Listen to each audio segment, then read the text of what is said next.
Once the aromatic coiling silk poisons the body, the toxin would enter the blood vessels and gradually spread throughout the entire body. Ordinary mortals would not be in any danger, but to cultivators, this poison would be extremely fatal after a short amount of time.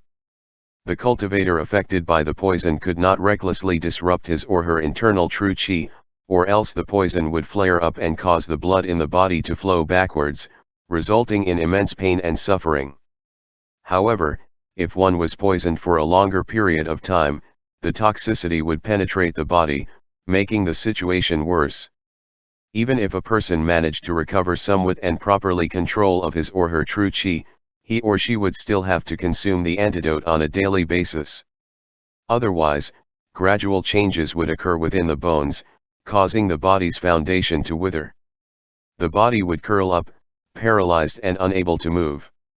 Eventually, the body would melt into a pool of mud. Even more terrifying was that once the poison penetrated the bones, nothing could be done to extract it. The individual could only rely on long-term treatment in order to survive. The poison would not flare up for the time being, instead becoming like a thread of carnal love, forever plaguing the victim's body. The poison was made up of a variety of materials, many of which could be replaced. Although the end product would be the same, the specific toxicity would change according to the person who concocted it, making the poison unique to its maker. Naturally, the antidote would also be unique. Only the person who manufactured the poison would be able to prescribe the correct antidote and suppress its toxicity. Even if others knew the method of making the aromatic coiling silk, they would have no way of concocting an antidote specifically geared to combat the aromatic coiling silk that someone else had produced. This way, the poisoned individual's puny life would be within the hands of the one who poisoned him. Unable to rebel or resist, the victim could only be obedient. Dr. Mo racked his brain for any memories regarding the aromatic coiling silk, filtering through his vast knowledge. He then understood the reason behind Han Li's fearlessness. Dr. Mo sneered in his heart, but his facial expression did not change. He indifferently asked, "Is this your last trick? Brat, it seems you have ran out of moves, so just obediently admit defeat." Han Li's heart sank upon seeing no changes in Dr. Mo's expression. At this point, Han Li was sure he had miscalculated something since Dr. Mo seemed to have entirely disregarded his threat. Dr. Mo did not seem provoked in the slightest, making it seem that he truly paid no mind to the aromatic coiling silk in his body. Even more so, Han Li was clear that because of this, he was in a very disadvantageous position. It looked as if his opponent was greatly certain that he could seize Han Li. Seeing Han Li remain silent, Dr. Mo laughed and deviously looked at him before saying loudly, "Iron slave, capture him for me." Once Han Li heard this, he immediately remembered that after entering the house, he thought that he had forgotten something very crucial, iron slave. However, he had no time to mull over it. Instead, Han Li used the tip of his toes to hook the awl that was beside his leg. It automatically jumped into his hand. In an instant, a large shadow rushed from the corner of the room with a fierce wind following close behind. Its speed was incredibly fast, and it appeared before Han Li in a second, rendering him unable to evade. Helpless, Han Li could only use the sharp awl in his hand to stab towards the shadow's lower abdomen. He hoped he would at least be able to resist for a while so that he could have a chance to retreat and recover his breath. Stabbing the abdomen with the small awl was not the most optimal move, but Han Li had no other choice. His opponent was just too tall, and the weapon Han Li was using was only a few inches long, which made the abdomen the only area it was capable of reaching. Han Li suddenly felt like he had just collided against some kind of monster. It was as if a large wooden object had smacked his extended wrist, directly dislocating it from his arm. Subsequently, his body fell back a few steps due to the impact. The awl in his hand seemed to have struck a rock and was sent flying, disappearing without a trace. Han Li was unfathomably startled and angry. Just after barely stabilizing his body, the large figure appeared before him in the blink of an eye. Immediately, Han Li felt a sharp pain on both his shoulder as two large hands latched onto his shoulder blades tenaciously, pinning him down. Han Li struggled with all of his might, but it was as if an enormous mountain were pressing down on his body, rendering him unable to move at all. He was not able to do much in this kind of situation. In a moment of desperation, he lifted up his knee and aimed ferociously towards the weak point between the large shadow's legs. Ouch! It was so painful that Han Li was constantly dripped with cold sweat. Upon unleashing an attack that would have normally been fatal on his opponent, he discovered that the giant shadow was incomparably solid. His kneecap broke into many pieces just like the pieces of a hen's egg cracking upon hitting the egg against a rock. However, Han Li's move only provoked his opponent. The large hands above his shoulders suddenly increased their pressure. Han Li was in so much pain that he feebly collapsed to the ground, almost losing consciousness. "Easy, Iron Slave. I still have use for this person," Dr. Mo loudly commanded. After those words were spoken, Han Li felt his shoulders lighten, and the pain was greatly reduced. In his heart, he couldn't help but sigh in relief. For once, he thought that Dr. Mo's voice was pleasant to hear. But after rejoicing for a moment, his creeping suspicions resurfaced in his mind. From the very beginning of their fight, Han Li found that, for some unknown reason, Dr. Mo would become lenient towards Han Li at crucial points in the scuffle, afraid that Han Li might hurt himself. Naturally, Han Li knew that Dr. Mo was not the sort of benevolent person that would intentionally go easy on him. There was definitely some sinister affair going on that Han Li wasn't aware of. Dr. Mo's concern that Han Li would hurt himself was why Dr. Mo had been cautious when taking action against Han Li, because he did not dare to attack violently. If not, the two would have been at each other's throats. Han Li secretly made up his mind to fully exploit this aspect when negotiating with Dr. Mo and then think of a way to escape his opponent's evil clutches. As Dr. Mo walked to the front of Han Li, he could see through everything that Han Li was thinking. He let a sneer flash across his face as he felt around Han Li's chest and extracted a mirror. He couldn't help but be somewhat dumbstruck at this object. As it turned out, it was this object that had protected Han Li's chest from Dr. Mo's strike. Without saying anything, he slightly nodded his head and took out a rectangular yellow wooden box from his bosom. This box was remarkably exquisite, and its surface was engraved with a dragon and a phoenix. Anyone could see that it was a rare and precious object, and thus rarely seen by ordinary people. Dr. Mo faced Han Li and solemnly opened the lid of the box, revealing a few strange, identical silver blades. They somehow resembled a combination between a dagger and a sword. The body of the blades were very peculiar, they were curved into half moons, their length similar to that of stiletto knives. When Dr. Mo took out one of the silver blades, Han Li saw that, oddly enough, the sinister blade was as thin as a piece of paper. The cold light flashing on the blade's surface was enough for Han Li to know that the blade was razor sharp. Using it to slice human flesh would be as easy as cutting clothes. The tip of the handle on the silver blade was even more bizarre. Inlaid on the tip was an extremely ferocious and sinister-looking demon head, which had a pair of horns and eyes that were tightly shut. Dr. Mo lifted the sinister blade and glanced knowingly at Han Li out of the corner of his eye. This action left Han Li absolutely horrified. His inauspicious thought seemed to be true. Dr. Mo wanted to use the sinister blade to cut him. Han Li's face started to turn green as he helplessly stared at Dr. Mo lifting the sinister-looking blade high up in the air. Under the beams of sunlight, the edge of the blade sparkled intensely, showing its sharpness conspicuously. His heart involuntarily began to panic, but his intellect told him that Dr. Mo was only intimidating him. Since Dr. Mo had expended so much effort to capture Han Li alive, he definitely wouldn't kill Han Li off so easily. As the sharp blade was seen descending slowly from the sky, targeting to pierce through his body, Han Li still remained silent, forcefully maintaining an expression of resoluteness. Just when the strange sinister blade was half an inch away from splitting his head that even the tip of his hair could feel the waves of coldness generated by the sinister blade, Han Li slowly closed his eyes as a hint of regret flashed through his mind. Could it be that Dr. Mo is really going to kill me? If I had known earlier, I would have begged for mercy. There might have been a sliver of hope for me to survive. I am still very young, I really don't want to die like this. If the news of my death reached my parents, would they feel sad? Would they regret sending me to the Seven Mysteries sect? At that fine line between life and death, all kinds of distracting thoughts arose in Han Li's mind, threatening to overwhelm him.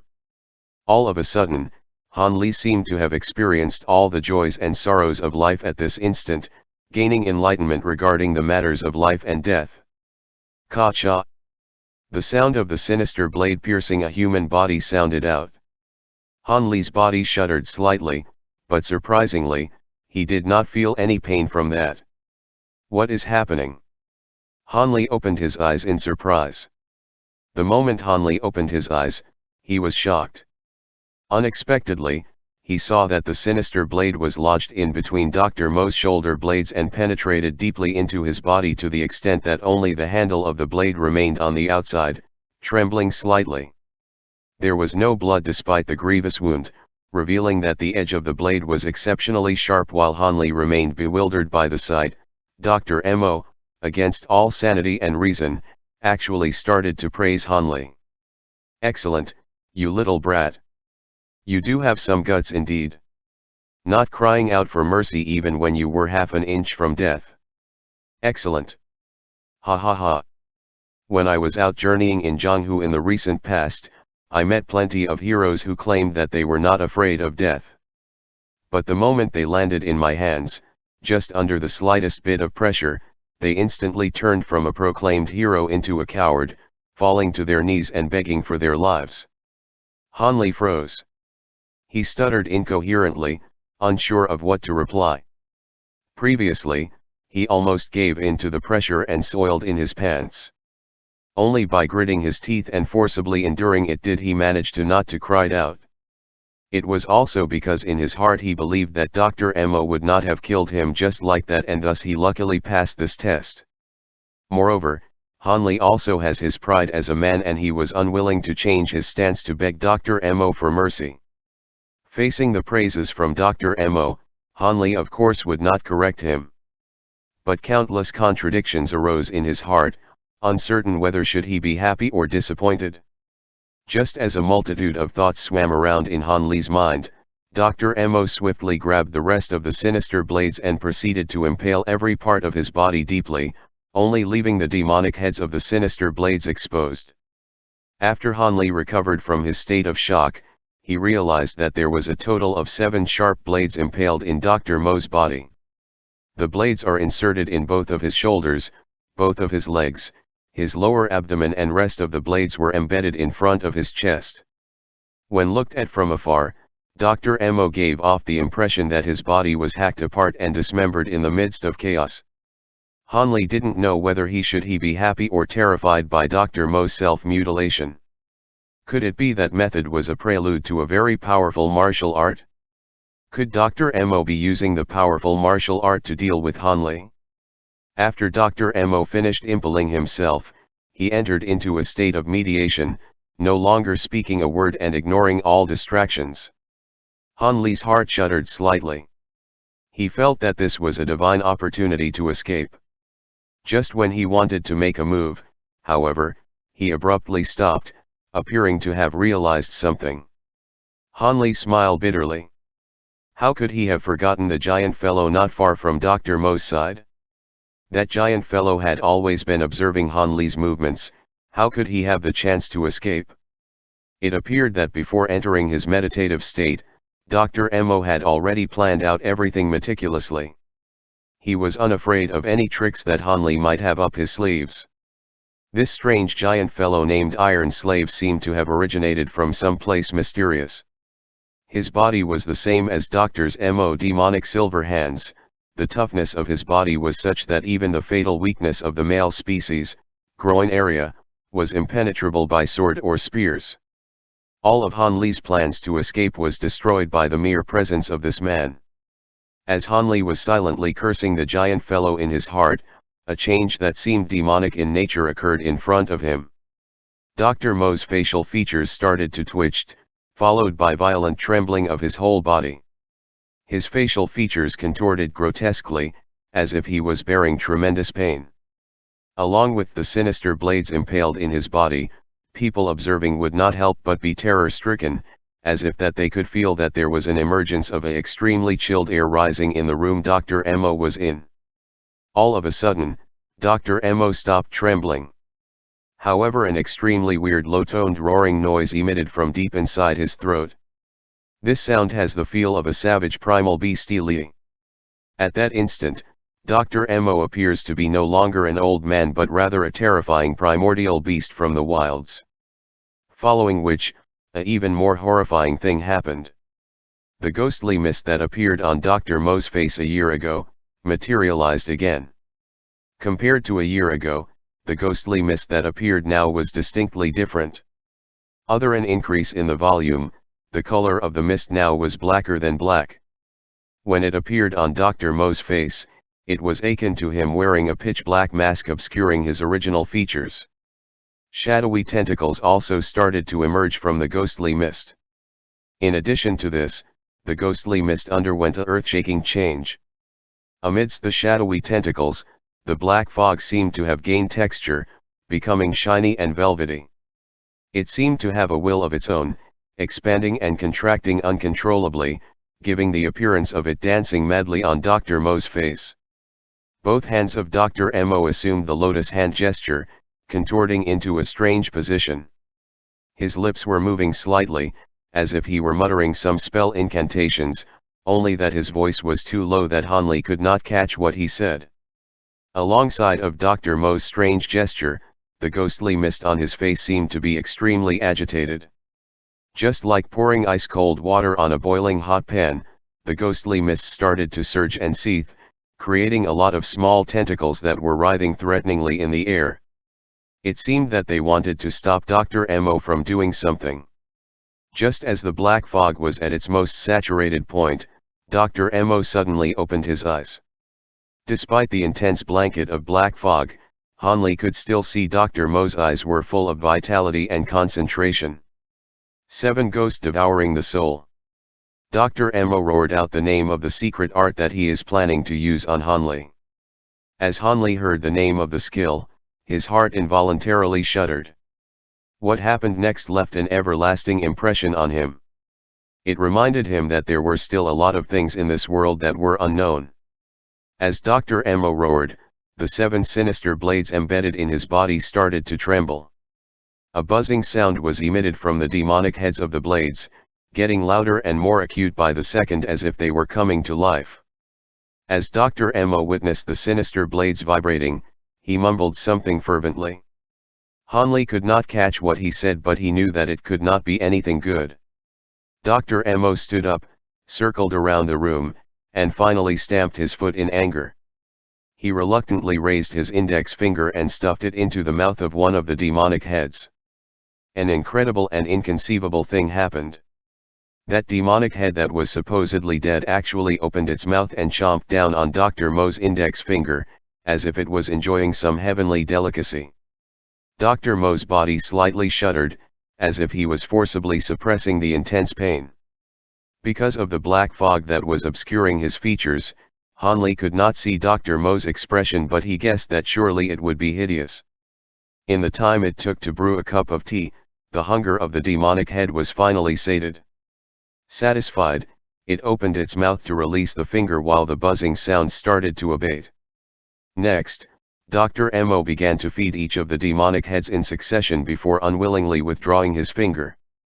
After completing this, Dr. Mo resumed the lotus hand gesture from before, mumbling the spell's incantation and shouting out 7 Ghost devouring the soul, again. This time, the 7 sinister blades did not start vibrating. Strangely enough, it seemed that nothing inconceivable was going to happen. However, the eyes of the demonic heads all shot open at the same instant.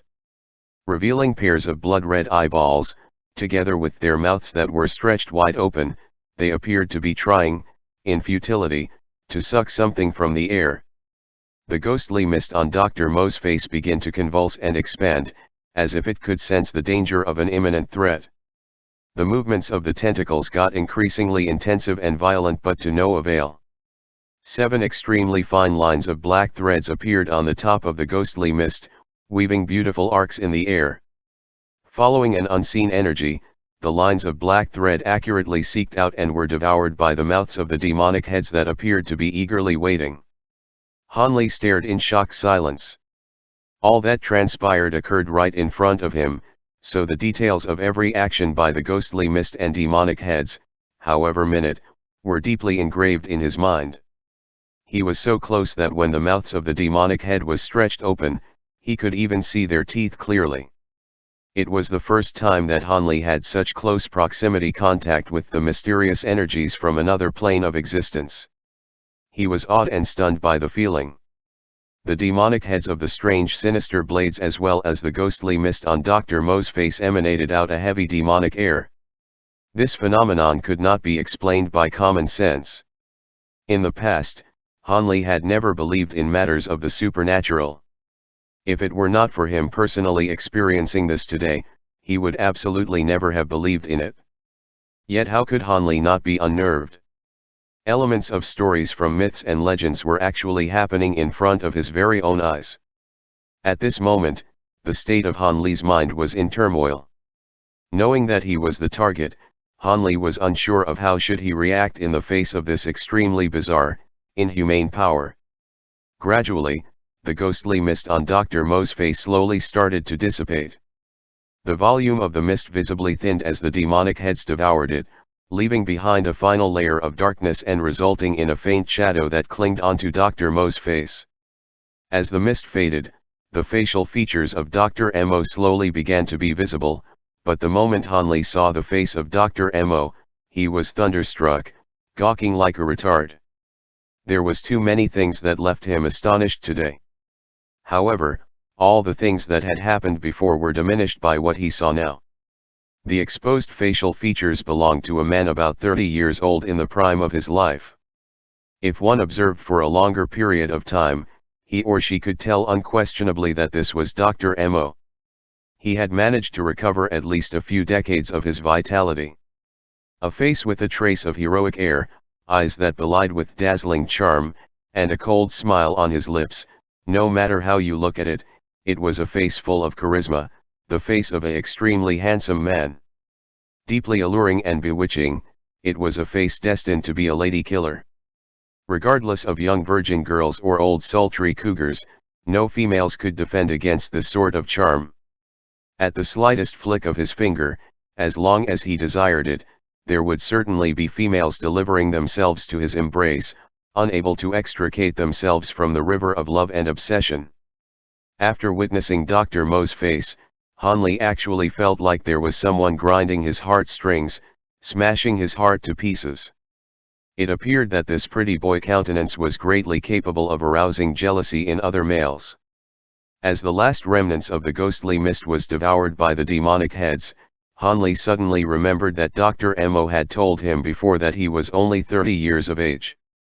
It was only because of an accident during the recovery of a grievous injury which drained away his vitality did he become old and decrepit. From the looks of it, at the very least up to this point, Dr. Mo did not lie to him. This should be Dr. Mo's original face, it was just that the methods Dr. Mo used to restore his looks was too mysterious and unfathomable. At this moment, Han Li realized that alongside Dr. Mo's features regaining their youthful look, his body and even his hair all underwent miraculous transformations. That jet black hair, that sturdy body, without a shadow of a doubt it was certain that the physical energy of Dr. Mo had been rejuvenated to the pinnacle stage of his youth. But since Dr. Mo had a way to recover his vitality, why would he still go all out to capture me? Han Li questioned himself. Regarding this, Han Li had his suspicions. After he recovered from the shock, he realized that he was still in immense danger. Neurons started firing rapidly in his brain, repeatedly analyzing everything and hoping to find a path of escape. From Han Li's perspective, it appeared that Dr. Mo had been struck dumb. Dr. Mo was just standing there in silence. After some time had passed, he finally raised his hand. Using an expression that was akin to looking at a precious newborn baby, Dr. Mo attentively studied his new shiny and velvety skin. After examining himself, he slowly closed his eyes, propping his chin against both of his palms and gently caressing it as if he were enjoying the long bygone feeling of youth. Looking at the narcissism that clouded Dr. Mo's features, Hanli felt like vomiting. He could not grasp what Dr. Mo was feeling right now, that intoxicating feeling of recovered vitality. "Old man Mo, looks like you have fully regained your vitality. Let me congratulate you first.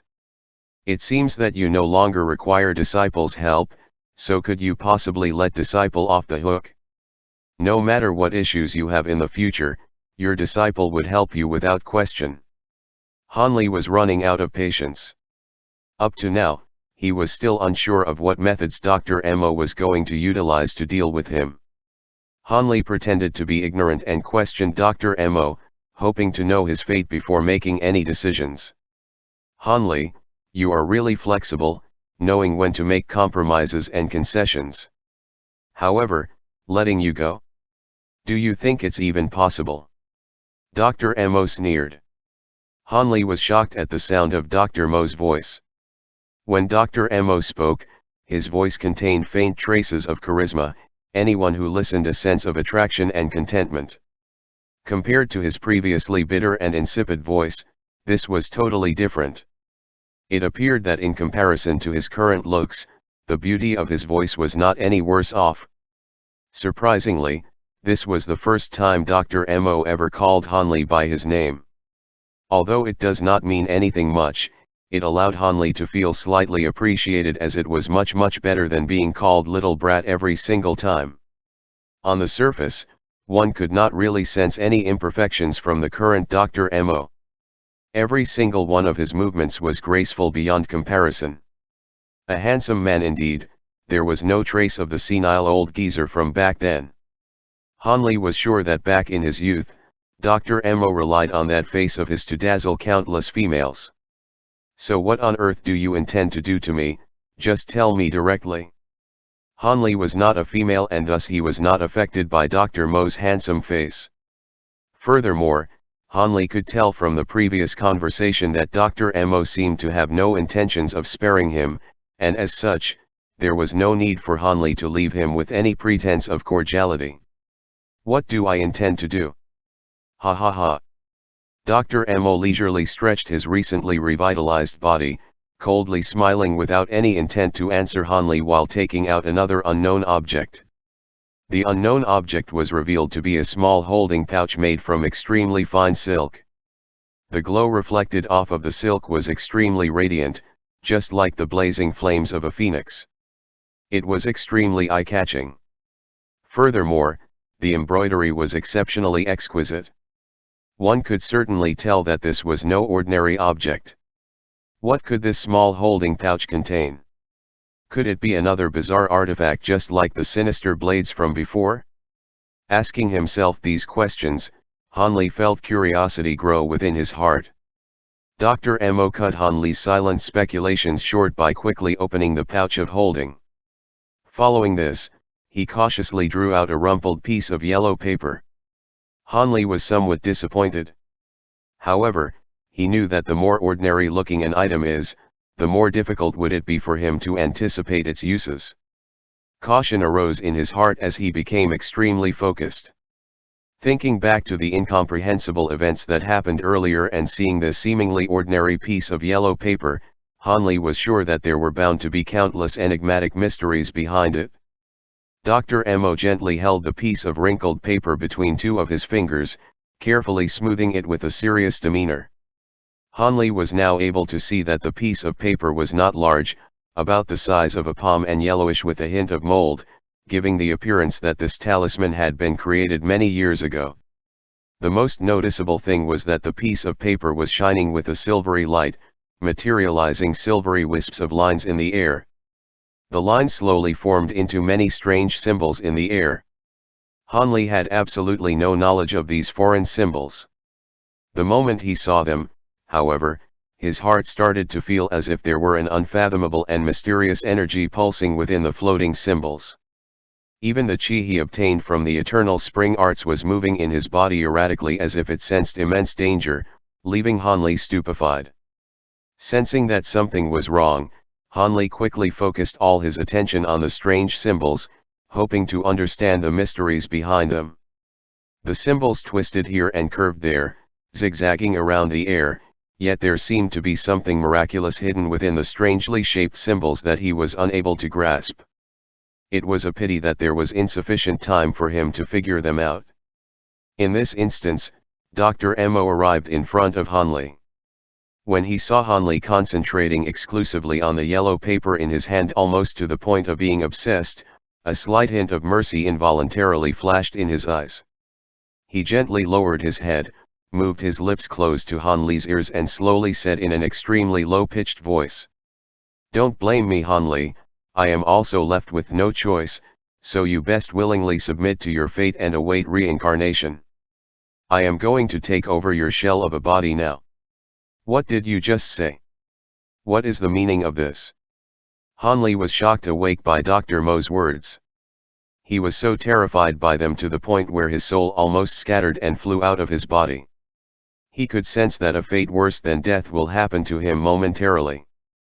Hanli no longer cared about the threat of the giant fellow behind him and fiercely struggled for his life. Hidden within his clothes, he still had a few items that may prove helpful in creating a distraction, thereby giving him a path of escape. Iron Slave, suppress him fully, don't even give him the chance to flail about. Dr. Mo's orders destroyed his last chance for freedom. Two gigantic palms, akin to small mountains, were securely pressing him down, not giving him a chance to move. Rivulets of sweat flowed down Hanli's face all the way down to the ground. He opened his eyes wide, gritted his teeth and listened to Dr. Mo's incomprehensible muttering. Once Dr. Mo began chanting, the piece of yellow paper, wedged between Dr. Mo's finger, started to flutter intensively at the sound of the spell incantation despite the lack of wind. Meanwhile, the silver symbols in the air started to shine with a mysterious silvery glow. Even though Hanli's movements were sealed, he was still clear-headed. He understood that the mysterious silvery glow signified that Dr. Mo was about to make his move. Dr. Mo looked solemnly at the talisman, and when the last of the symbols glowed with that mysterious silvery light, he roared in delight. Using various special methods, he waved the yellow paper wildly in the air, writing the word for seal. After the word seal was completed, a thunderclap noise rumbled out. At the same time, the talisman was pressed firmly onto Hanli's forehead, staunchly sticking there. As the talisman came into contact with his forehead, Hanli lost control of his bodily functions. He couldn't even blink. Despite this, he was still able to see with his eyes and hear with his ears. He was currently the same as a normal human, unable to circulate his internal energy, akin to a walking zombie. TL, walking zombie refers to a person who is unable to cultivate internal energy. In other words, a regular mortal. This type of feeling was totally different from that of his acupoints being sealed. After one's acupoints are sealed, although one could not move, they are still able to feel numbness and itchiness. The current Hanli, however, was not able to feel anything. Waves of terror assaulted Hanli. He did not know how Dr. Mo was going to control his body and steal his identity. Was this considered a successful attempt? Don't rush, your body should still be able to sustain this state for a little while longer, Dr. Mo muttered, although Hanli was unsure about whether he was talking to Hanli or to himself. You truly are quite cunning, said Dr. Mo. If you were left to your own devices, even I would have some difficulty dealing with you. Dr. Mo spoke in a calm and unhurried tone as he lifted Hanli and carried him outside of the house. It was still very hot outside, which made Hanli realize that although he thought he had been in the house for a long time, the events had lasted shorter than he expected. Dr. Mo continued to effortlessly carry Hanli as if he were a weightless object, walking at a leisure pace until he passed the medicine garden and came upon a remote cliffside. The silent giant continued to follow Dr. Mo's footsteps, refusing to leave his side almost as if he were his shadow. Through his own eyes, Hanli was able to see that there was more to the cliff than met the eyes. Upon closer inspection, he realized that carved into the cliff was a stone room he had never seen before. This room was similar to the stone room Hanli had cultivated in before, but this stone room was covered with a layer of lime wash. From its rough appearance, Hanli judged that the room was constructed recently. He was certain that he would be able to smell the pungent smell from the lime wash. Afraid that somebody might come along and disrupt his plan, Dr. Mo ordered the giant, Iron Slave, stay outside and stand guard. If you see anyone near the house, kill on sight. He then easily opened the door and stepped inside, closing the door behind him. His familiarity with the layout of the room suggested that Dr. Mo built this place himself. Hanli assumed that with the door tightly shut and closed windows, the room would be pitch black, but contrary to his belief, the room was filled with candles of many different shapes and sizes that were brightly illuminating the room to the point where it seemed as bright as the outside daylight. The room left Hanli speechless, but even if he wanted to say something, he was unable to control his body. Since he could not control his body, Hanli had no choice but to examine the interior of the room. He noticed a strange pattern in the center of the room. It seemed to be made of some sort of powder, but Hanli was unable to get closer look. At the edge of the strange pattern were fist-sized pieces of jade that glowed in the candle light. With a glance, it was obvious that each piece of jade was a rare and priceless item. If an expert on precious stones were to see such priceless treasures set on the ground, he would feel such an immense heartache that he would be unable to sleep for several nights. At this time, Hanli felt his body being roughly thrown by Dr. Mo. His body made a putong sound as he crashed into the center of the pattern with his body facing upwards. Unable to move his body, he could only capable of staring at the ceiling. To say the least, Hanli was extremely anxious from being unable to anything in his current situation. The fact that he failed to see any of Dr. Mo's actions made him unable to calm down and heightened his fear. The only consolation he had was that he was not facing the ground, or else he would have been unable to even look at the ceiling. Pu. Sound of puffing. A string of strange sounds heightened Hanli's fear and confusion, but he soon realized that it was the sound of Dr. Mo blowing out several candles. Gradually, the room became dimmed. Hanli did not know the purpose of this action, but he did not have much time to ponder on its meaning since Dr. Mo suddenly opened his mouth and said, "The method you mentioned, will it really work?" "Well, I'm betting everything on it," said Dr. Mo in a cold tone that sounded out of place. This caused Hanli to be bewildered, as he did not know if he was the one being spoken to. There were only two people in this room, him and Dr. Mo, so who else could he be talking to? Did Dr. Mo forget about the cursed yellow paper that prevented him from speaking? "I guarantee it will work.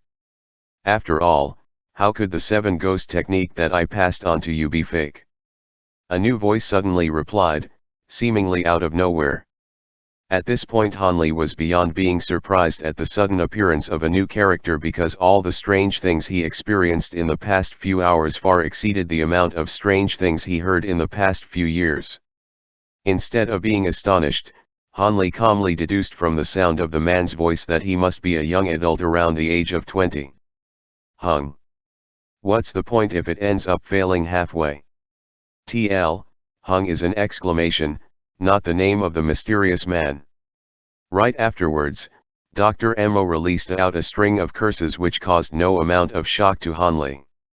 This type of vulgarity was nothing special coming from Dr. Mo, but his sudden transformation into a pretty boy made his dirty words seem out of place, allowing Hanli to feel a hint of sardonic pleasure in his pitiful situation.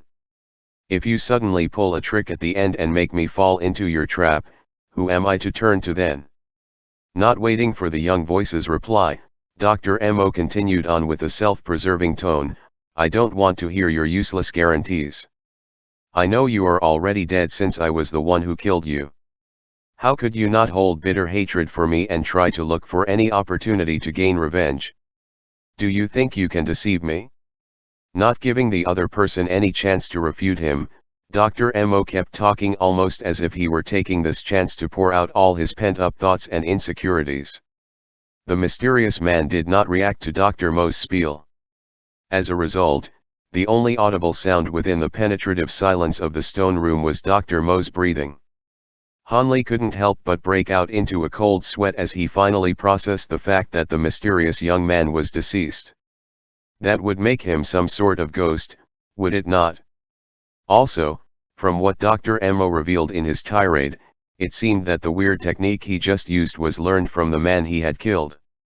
The mysterious man finally replied angrily, "Well, what else do you want me to do? I already swore on my ancestors, my parents, my whole family, and even on my family name. Are you still not satisfied?" Hearing this, Hanli couldn't help but feel his heart jump a beat as he realized that the mysterious man was so perverse and demented that he would swear on so many of his family members just to gain Dr. Mo's trust. At first he felt a sense of connection as they both seemed to be in dire straits, but that feeling quickly disappeared from Hanli's mind. "You're right. You can't do anything to me right now since your body has been destroyed, leaving behind your soul.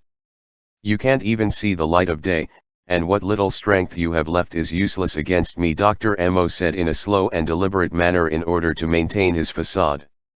"Use Hitong, I just want to remind you again that if anything happened to me, you won't be any better off. You know that your soul won't last long in its current state and that you depend on me to help you look for a new body. So if there is anything you want to say it now while there is still time. I will not be angry unless it turns out you failed to tell me some crucial knowledge," said Dr. Mo as he was unwilling to give up any attempts at trying to pry out hidden information from the mysterious youth. From these words, it becomes evident to Hanli that Dr. Mo was in fact very afraid of Yu Xiong doing something at the final moment that would cause his downfall and was looking for more reassurance that his plans have not been tampered with. In response to Dr. Mo's words, Yu Hitong, who fully understood the risks involved with harming Dr. Mo, replied smoothly, "There is no point in me tampering with your plans, and if I do then may my family suffer heaven's retribution. Besides, after using the seven-soul devouring technique, at the price of your fundamental essence, you would temporarily receive a certain amount of magic power, enabling to use a few simple spells, but your existence now is currently that of a soul.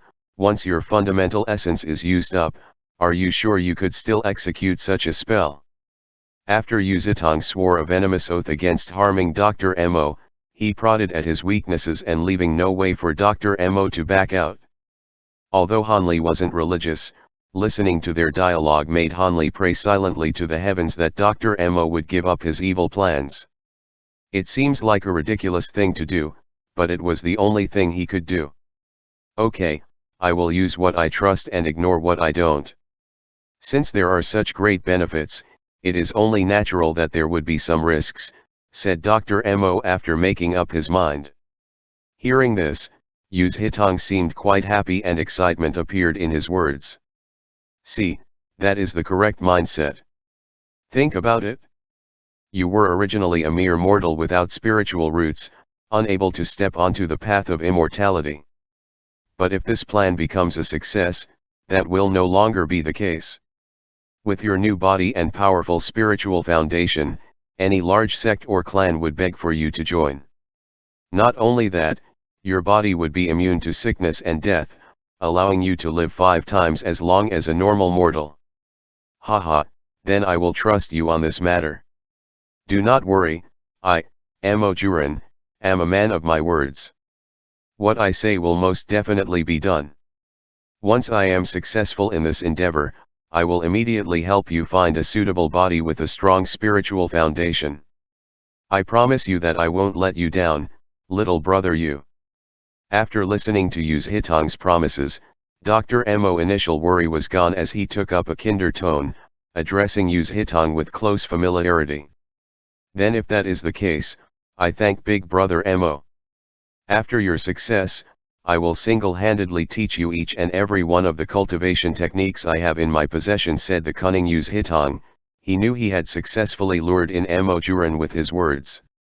Han Li listened as the two shamelessly talked about using his body without asking for his opinions. Even though he realized that he wasn't able to do anything given his current situation, he couldn't help but feel annoyed at how they don't give him any face. Once Dr. Mo dispelled his doubts and made up his decision to follow through with the plan, he no longer delayed, immediately pulling out some golden needles and stabbed them into his Mixu acupuncture point located in the back of his head. He was immediately invigorated, his body filled with enough energy to perform the next step of his plan and increase his chances of success. He strode to where Han Li lay, sat him upright into a meditating position, and then proceeded to sit in front of Han Li with his arms crossed over his chest, tightly hugging his shoulders. Then, Dr. Mo executed a celestial technique. With a wave of his hand, a red beam of light shot out from his palms and hit the pattern that was laid out underneath Han Li, causing the jades placed around the perimeter of the diagram to glow. Dr. Mo proceeded to whisper the spell incantation that held an enchanting and bewildering effect, causing those who heard it to feel drowsy. As the chant continued, Han Li felt a deep sense of weariness, causing everything to become a blur as he slowly lost consciousness. Not good, thought Han Li, knowing fully well that this was the intended effect of the mysterious chant and that once he fell unconscious, his body would be possessed. Holding on to this thought, Han Li resisted the temptation to sleep. Thoughts of biting his tongue and pinching himself were quickly disregarded as he was not in control of his body, so in the end, no matter how hard he tried, he was unable to fight off the effects of the spell and fell to a deep slumber. Right before he fell unconscious, the last image he saw was the handsome face of Dr. Mo. At that moment, however, Dr. Mo looked more like an ugly devil than a handsome figure. The last words Han Li wanted to say to Dr. Mo was, "Your ugliness suits you." Within the endless darkness of his subconscious, Han Li dreamt a very strange dream. In his dream, he was a fist-sized globe of green light that was happy and free in his own little world. But not long after, a thumb-sized yellow globe carrying an evil intent suddenly invaded his dream. Upon seeing the green globe, the yellow ball of light aggressively charged at the green globe of light, suddenly revealing its mouth to bite down upon the green globe that was Han Li. Of course Han Li was not weak, and he also opened his mouth to retaliate. After just a few exchanges, Han Li easily ended the battle by swallowing the yellow globe of light. The victorious Han Li rejoiced in his victory, but soon enough another intruder entered his subconscious.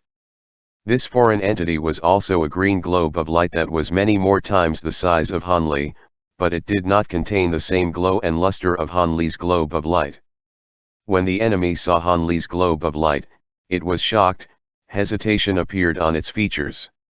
After Han Li experienced the amazing taste of devouring other globes of light, the sight of a new enemy did not cause Han Li to give much thought to his opponent's power as he charged right at his enemy with the intent of devouring him.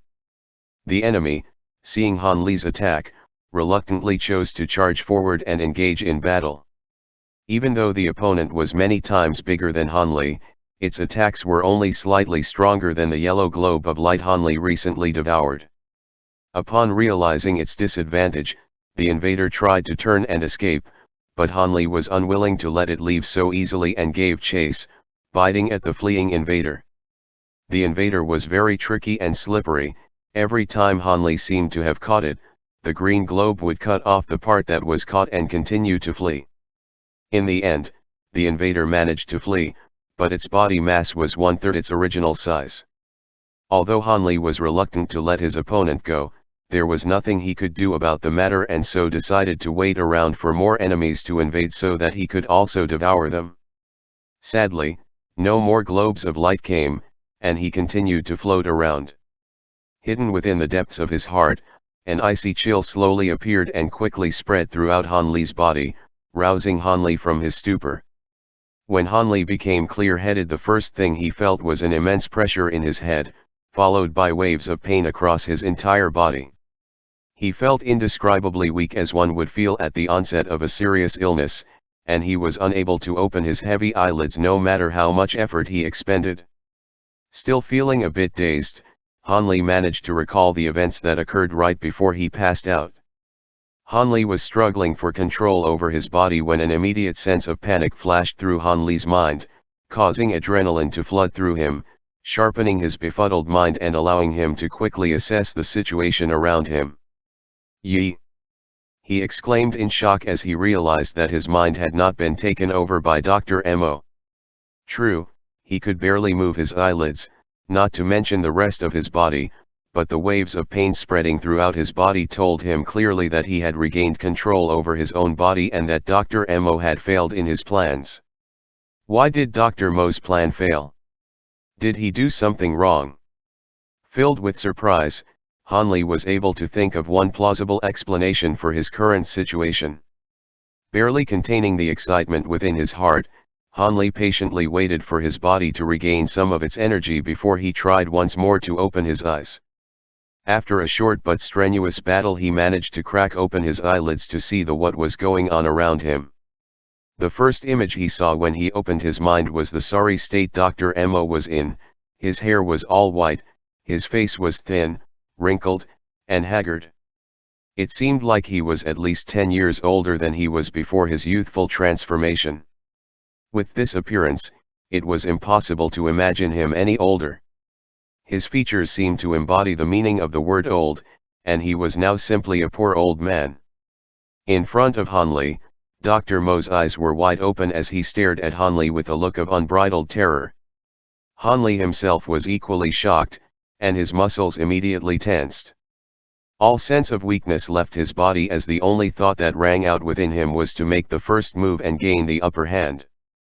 Clearly learning from his previous lesson, Hanli was unwilling to once again fall under someone else's control. But afterwards, Hanli realized something strange. His opponent's face seemed to be frozen in fear and there was no sign of breathing from Dr. Mo. It became apparent that he was dead and may have been dead for quite a while now. Unwilling to let down his guard, Hanli continued to stare deeply, with eyebrows furrowed, at Dr. Mo's facial features in search of anything that might give him away.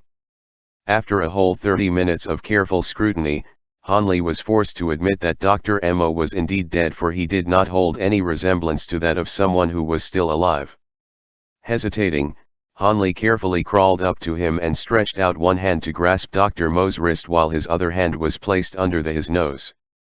In this position, he waited for a while, but there was still no reaction. It was only with this final affirmation of Dr. Mo's death that Hanli felt his heart settle and relax. The sense of oppression he had felt in his heart was finally discarded. Until now, Hanli had always carried some doubts within his mind, as he did not believe his biggest enemy, the cunning and crafty Dr. Mo, would die so easily from an unknown cause of death. Hanli scratched his forehead, only to realize that the soul lock talisman, which had been fixed to his forehead, had disappeared without a trace. This made Hanli feel strange. He would later learn about talismans and sealing techniques, and only then would he realize what had happened. It seems that all the power in the yellow talisman had been used up and thus it had disintegrated into dust, so Hanli was unable to find it. The now relaxed Hanli decided to continue being cautious and started to scan the area around Dr. Mo to see if there were any traces of life. Hanli noticed that the candles were still lit, signaling to him that he had not been out for a long time. The jade pieces, on the other hand, had lost all their previous luster and seemed to have been degraded, unable to catch anybody's eyes. Shifting his attention towards the left side corner of the stone room, he focused on an object that had previously evaded Hanli's detection. Hanli was not a stranger to this object. This object was the invading green globe from his dream that had managed to escape from his grasp, but not before having 1/3 of its mass devoured by Hanli. At this time, it desperately tried to dig into the corner of the room, apparently afraid of Hanli and trying its very best to hide from his sight. Amused, Hanli looked at the scene with one hand stroking his chin. Then, he quickly stood up and strode over to the ball of light. Only when he was half an inch away from the ball of light did he stop and slowly open his mouth. I think we both know each other. You should be Yu's Hitong. Am I correct? The green light, which contained Yu's Hitong, started to tremble and flicker at the sound of Hanli calling its name, but after pausing for a moment it started to shine brightly again. You guessed correctly.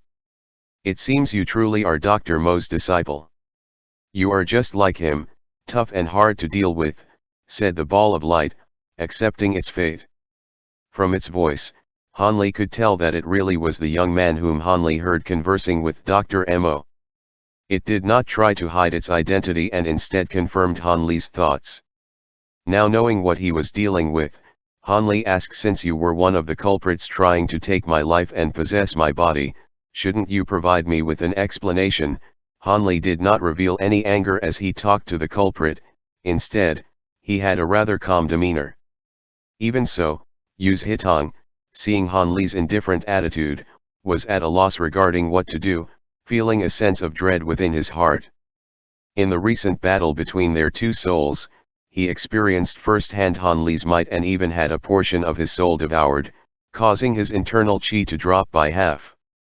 The remaining half of his internal chi could only be used to perform minor incantations that had neither the power to kill Hanli nor the power to protect himself, allowing a sense of fear to ingrain itself within his heart. What do you want to know?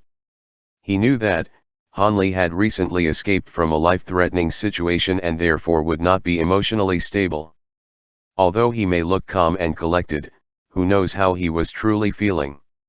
In a sense, he was comparable to a volcano about to erupt, as no one is able to accurately predict a dormant volcano's destructive power. Caught, Yu's Hitong's best option for him was to comply with all of Hanli's demands without testing his patiences with riddles or trickery. The last thing he wanted was to anger Hanli and suffer from his rash actions. I want you to honestly tell me everything concerning what you are and exactly how you came to know Dr. Mo. Right now, the only resource I have in my disposal is time, so I will listen to all you have to say. As he spoke, Hanli seemed to be wearing a mask, his face hiding all emotional fluctuations from Yu's Hitong's wary perception. Kek. Speaking of which, I am also a victim? The moment he opened his mouth to speak, Yu's Hitong tried to get Hanli's sympathy, doing his best to downplay the relationship between him and Dr. Mo, even to the point of breaking all ties. However, his act was in vain. Hanli was not moved at all. Without much of an option, Yu's Hitong had no choice but to continue explaining. Originally, I was an immortal cultivator. Yu's Hitong honestly told Hanli about his history, explaining every details about the circumstances from how he got to know Dr. Mo to how he ended up in his current state. Of course, in his tale, he made himself out to be the victim in the story, pushing all responsibilities and negative connotations onto the head of the dead Dr. Mo. After all, dead men tell no tales. Hanli naturally would not completely believe what he had said. But comparing the story he just heard, alongside with Dr. Mo's words back when he was still alive, Hanli deduced that about 70 to 80% of the story he just heard was true. It was highly improbable but not totally impossible for the circumstances to occur as they had. After removing parts of the story that seemed inconceivable, Hanli already had a rough understanding of the truth. From what Hanli understood, regarding his past, Dr. Mo had no reason to lie to him. The stories he heard from Dr. Mo, that he got ambushed and decided to search for ways to regain his original powers and appearance, should be true. There was no need for Dr. Mo to lie to him about that. However, Hanli recalled that Dr. Mo told him earlier that he discovered a mysterious book that outlined a way to regain his vitality. After considering all that transpired, Hanli decided that the story was false, because it does not match with what Yu's Hitong had said. Ultimately, Dr. managed to regain his youth because of Yu's Hitong, yet, he was also cursed because of Yu's Hitong. Originally, Yu's Hitong was a member of a cultivation clan. He had managed to cultivate the eternal spring arts to the 7th level. It could be said that he had some expertise, but ultimately, because of his limited talent, he made no advancement in the eternal sprint arts and thus was unable to meet the requirements to enter the foundation establishment stage. Cultivators who were not at the foundation establishment stage could not be considered cultivators at all. At most, they could only be considered powerful mortals, halfway to the point of stepping into the realm of immortal cultivators. Because Yu Zhitong was unable to achieve a breakthrough, he decided to explore the secular world for enlightenment, hoping to make a breakthrough in his state of heart, overcoming the bottleneck that forbade him from reaching foundation establishment stage. Of course, he hoped that he would be able to come across rare precious herbs so that he could concoct spiritual pills to aid him in his cultivation. However, he knew that the chance was slim at best. No matter what, it was a matter of luck. With high hopes and expectations in his head, the 20-year-old Yu Zhitong arrived at the place cultivators called the secular world. The captivating world out there was full of wondrous events and distractions, causing Yu Zhitong to be dazzled and lost in their splendor. His original state of mind could not be regarded as solidly stable. In less than a few years, it had already degraded. He became nothing more than an influential clan's honored guest and began to enjoy the world's luxurious splendors. As a result, his immortal's heart had gradually weakened. Regarding traitors of the clan, after 100 years, disciples like Yu Zhitong would have their names formally removed from the clan registry. The act of doing so was equivalent to declaring that the traitorous disciples would have no more connections to the clan and would be considered immortal. Disciples like Yu Zhitong would never be able to return to the clan. Unless one of his direct descendants had an enormous potential to walk the path of an immortal cultivator, he would not be allowed to return.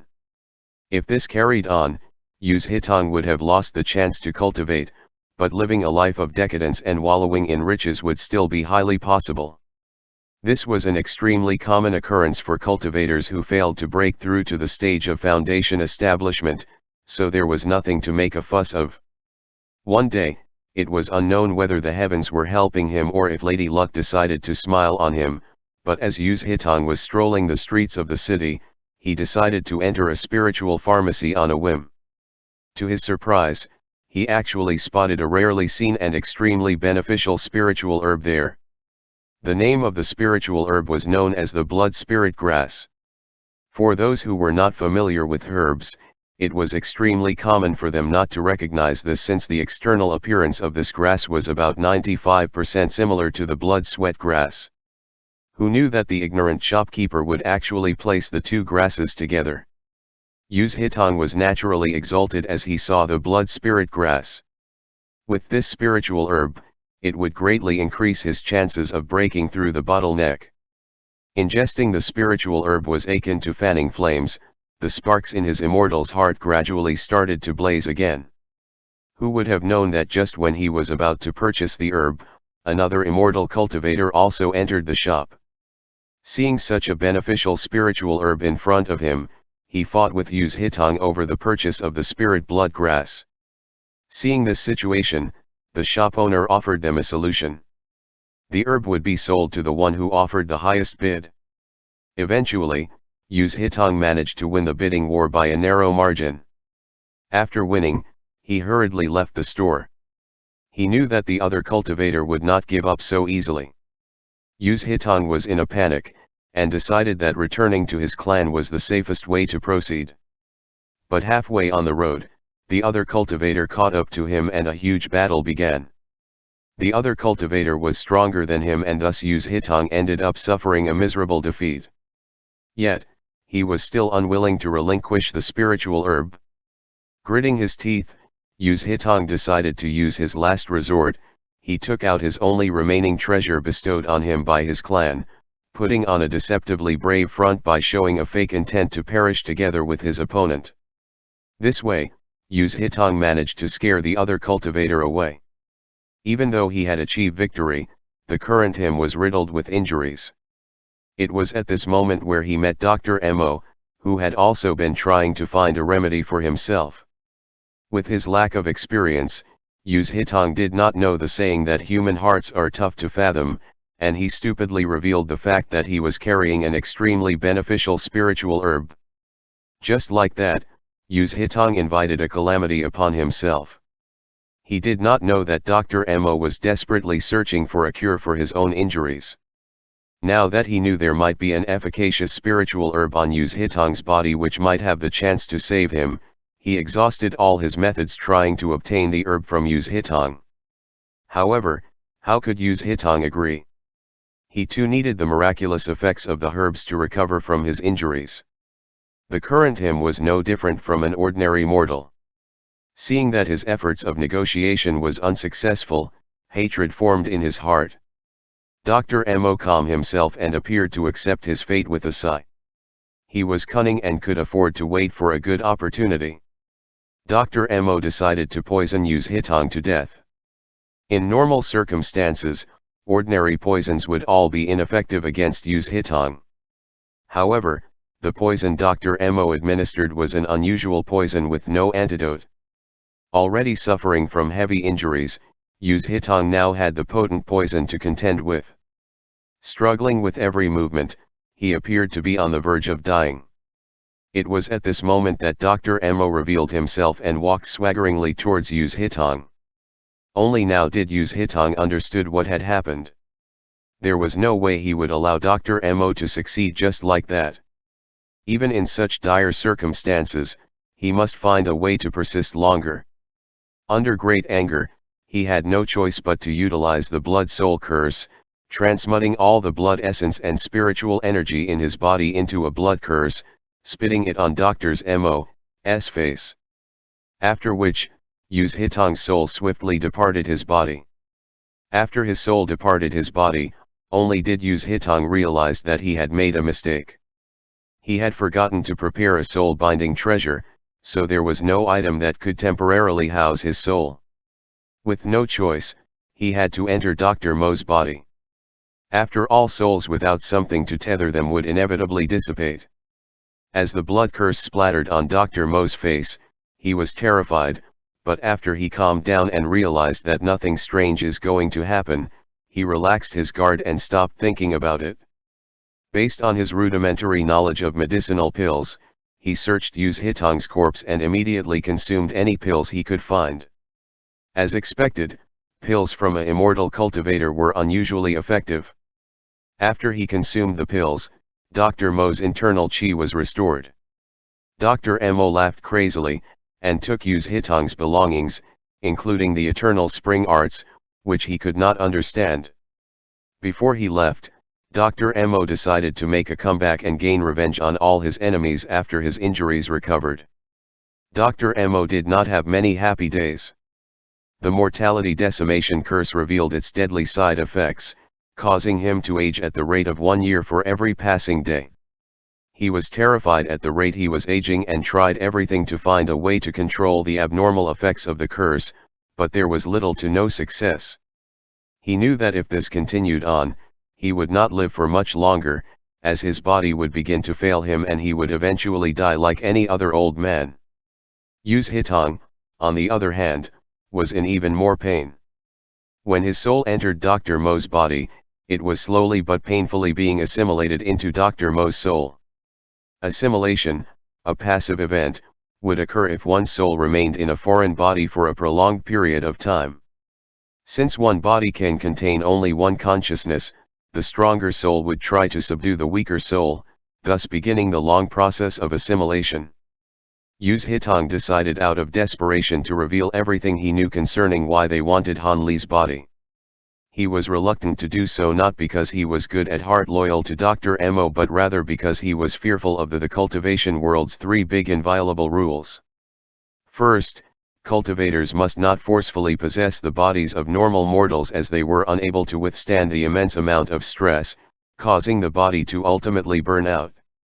Second, only those with greater magic power will be able to successfully overtake the body of a cultivator with weaker magic power and not suffer from any form of counterattack. The greater the disparity between the levels of power, the safer it would be for the one attempting the possession.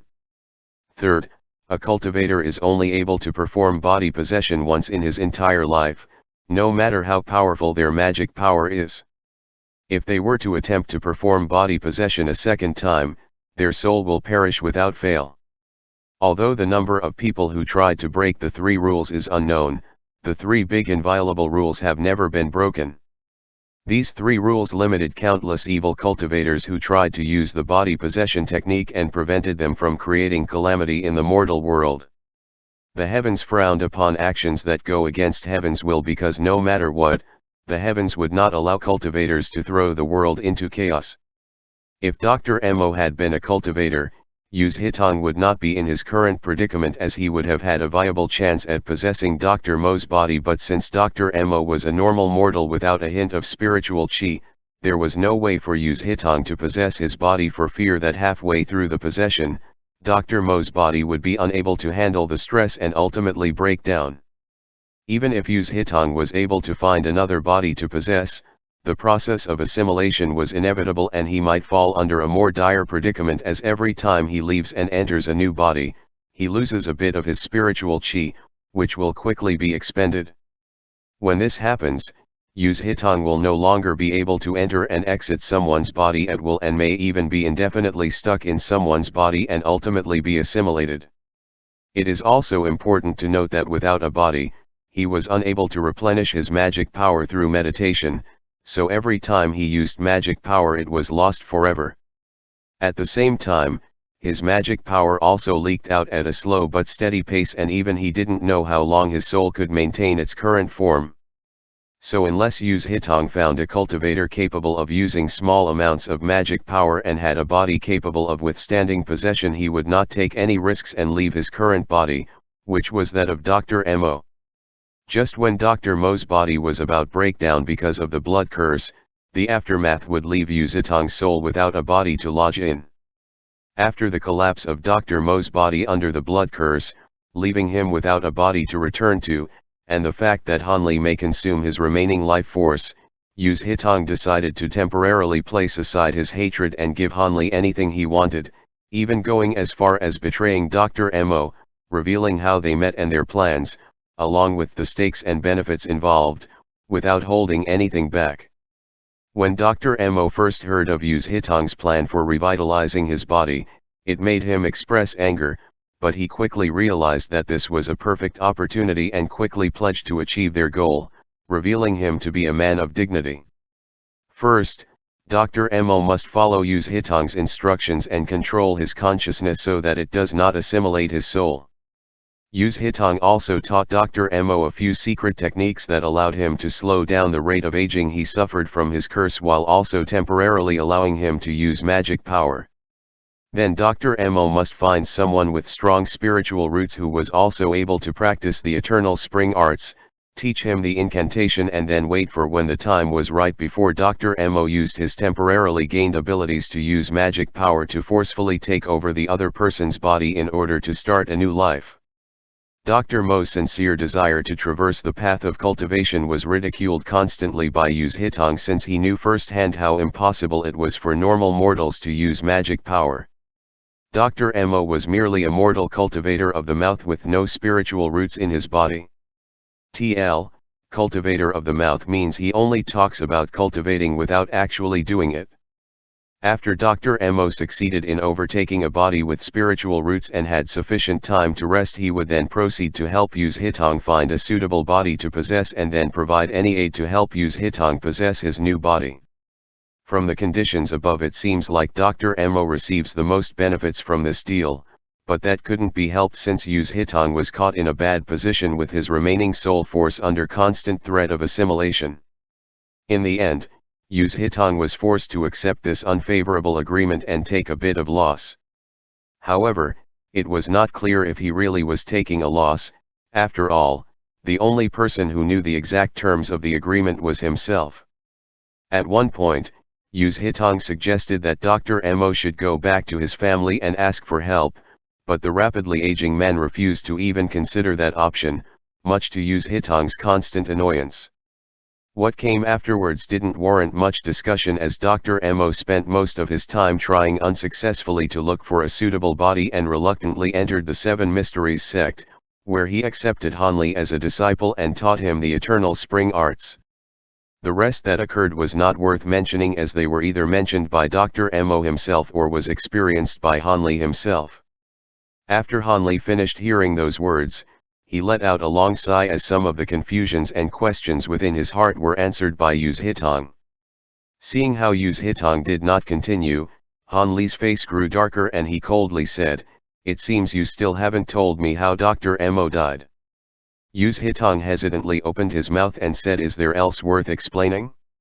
Dr. Mo underestimated your cultivation speed of the eternal spring arts and his magic power was not as strong as yours, so therefore he was unable to take over your body, resulting in his soul being devoured.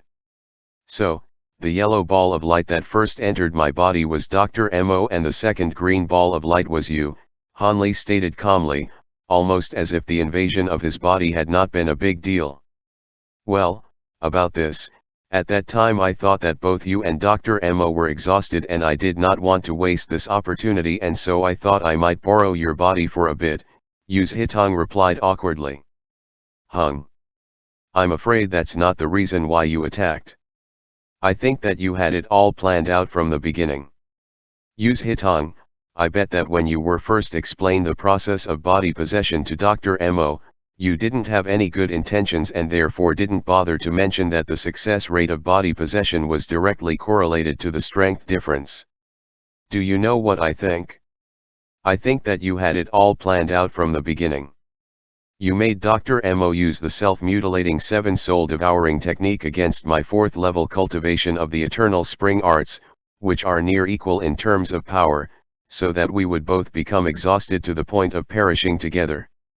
After the battle came to a draw, you would then step in and reap the benefits of Dr. Mo's painstaking work and ultimately take over my body. Did I guess correctly, Cultivator Yu?" Han Li calmly stated his assumptions in the time it takes for several breaths.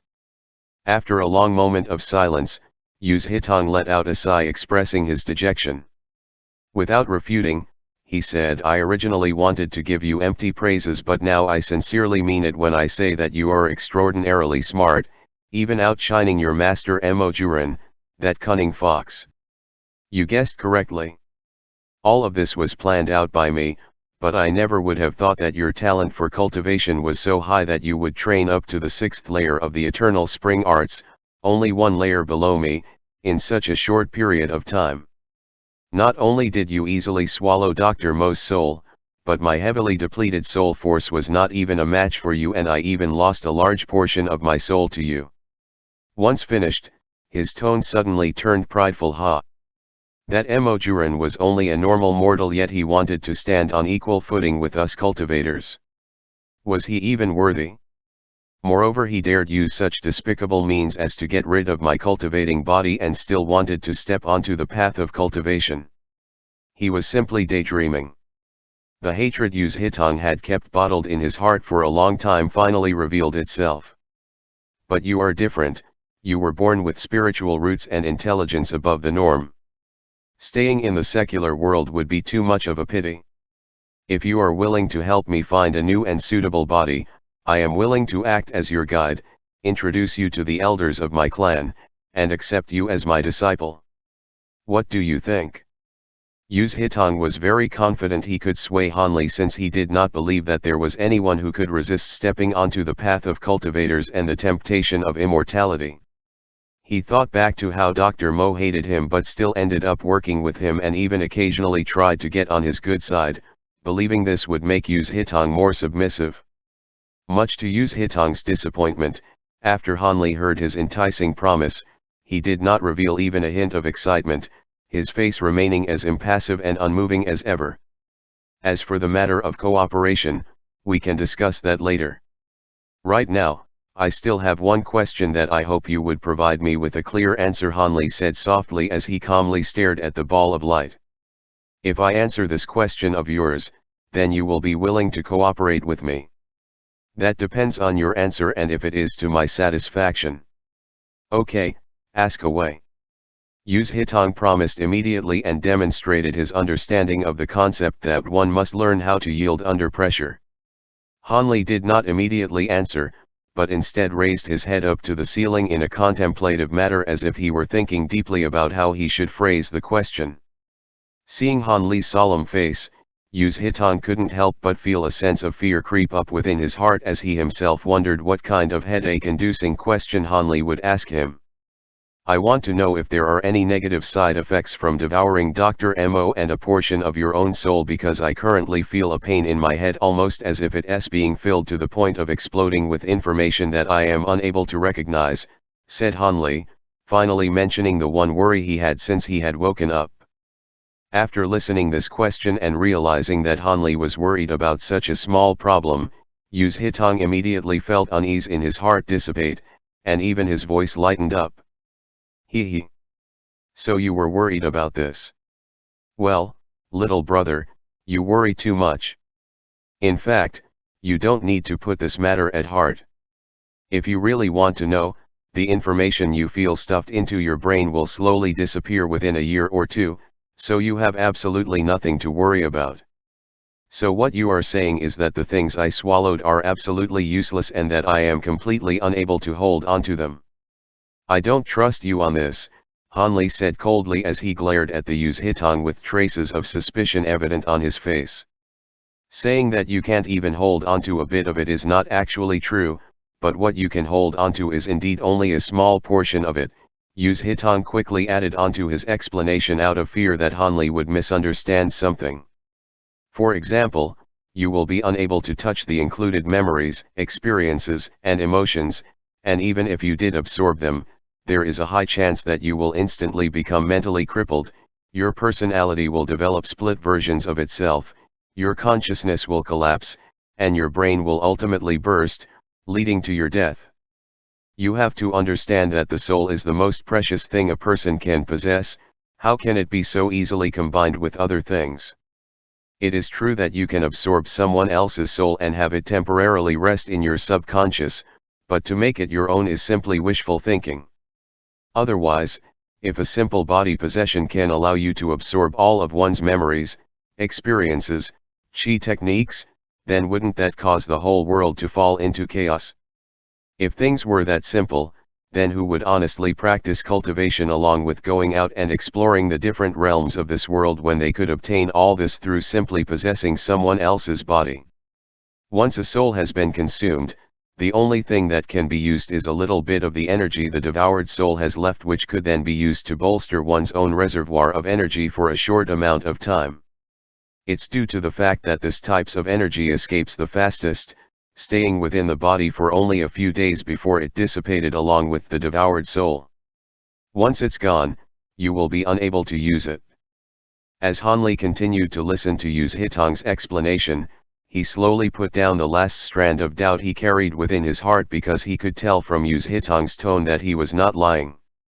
After all, it became increasingly obvious that Yu's Hitong was seeking out a similar cooperation with Hanli similar to the one that he had with Mo Juren.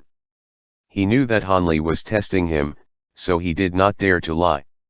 When Yu's Hitong finished the last sentence of his explanation, he saw Hanli nod his head and couldn't help but feel a sense of relief as he knew that Hanli believed him. At the same time that Yu's Hitong brightened up a bit, he asked hurriedly, "Little brother Han, it seems like you are satisfied with the answer I provided, so don't you think that now would be a good time to discuss our terms of cooperation? Of course, being able to work with a cultivator is my utmost pleasure," Hanli said in a sincere tone, flashing a big smile that revealed his white teeth that gleamed in the candlelight. "Really?" Yu's Hitong asked excitedly in disbelief, as he did not even have to try to persuade Hanli, who agreed all by himself. "Of course," Hanli answered crisply. Then he pulled something out of his clothes and said to Yu's Hitong in a familiar tone, "Now that we are partners, you wouldn't mind doing a small test for me before we discuss any further, right?" "Test?" Yu's Hitong paused for a moment, before looking at the familiar-looking cylindrical object in Hanli's hand while a bad feeling crept back into his heart. "That correct? More specifically, a poison test." Hanli uttered these words as he lifted up the cylinder-shaped object before moving his thumb a little, which then caused some black liquid carrying a rancid smell to shoot out straight towards its target. "Ah!" Yu's Hitong emitted a sharp and painful scream as the black liquid covered the whole green globe of light. The green globe dimmed significantly, showing that the injury he had received was not light. You dare attack me, to poison me, Yu's Hitong screamed hoarsely, still in disbelief as he was unable to accept the event that just transpired. Hanli did not pay attention to Yu's Hitong's angry shouts and instead reached for the dagger located on his belt just above his abdomen. He then swiftly unsheathed it with a shua, revealing a shiny blade. The dagger was one of those rarely seen jade daggers, which had blades that were incomparably flexible. The dagger in question was as wide as a knuckle and about half a meter long. Hanli only obtained this double-edged dagger by paying large amounts of money in order to get the blacksmith to custom make it according to Hanli's specifications. Since Hanli did not specialize in weapons, he did not have an opportunity to bring out this dagger during the struggle with Dr. Mo, but it seemed like the time has come for him to use it. Previously, Hanli had kept this weapon hidden on his body and almost didn't have an opportunity to use it. His face darkened and his original smile disappeared by half the thought of almost not being able to use the dagger that he paid a large amount of money to obtain. He looked at the trembling ball of light with apathy and, without saying word, took a flying step forward as he savagely hacked at the green globe as if he were chopping a block of wood.